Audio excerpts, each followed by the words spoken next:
Hello, friends. Today I am there with you to talk something from my heart. The topic you can see it here. It's well clear written. Coronavirus, a bitter truth. In fact, truth is always bitter. But I do wonder sometimes: is really coronavirus a bitter truth? Well, what to say? In the month of March, when the complete lockdown began, the total death toll was 11,474. Today, on 24th August, the death toll has increased to 8 lakhs.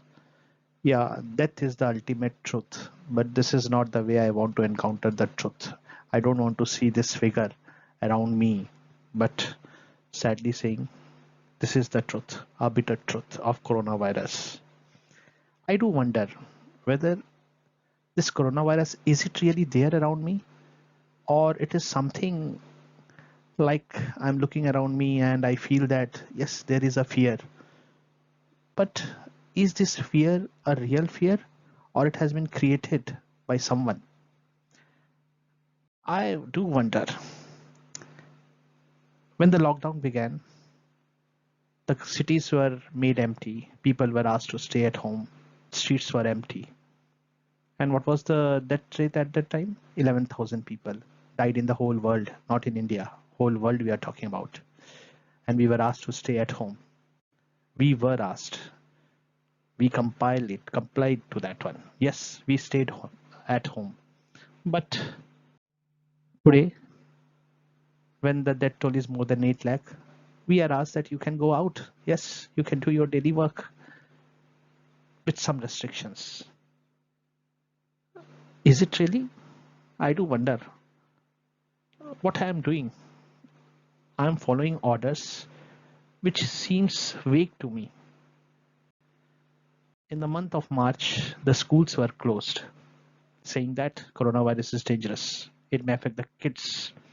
You have to stay at home. The kids have to stay at home. The teachers have to take online classes. And today, in the month of August, when the death toll is more than 8 lakhs, people say that schools should be opened, and some have even tried this.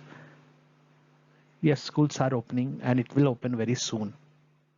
I do wonder, is it the right time? Don't know, but we are being told. In the month of March, all the board exams were cancelled when the death toll was 11,000. Why? It's dangerous for the kids. And now we are again told, yes, no, the period is very important. We cannot lose a year. We will have NEET JEE exams in the month of September when the death toll is more than 8 lakhs. Are we governed by someone? We are asked to follow things. We do follow it. And someday we are asked, now it's no longer the danger. You can go out. You do whatever you want with some restrictions. Don't know why this is happening. It's good to have a bitter truth than having sweet lies. So think what to do. Let us explore something. Bye.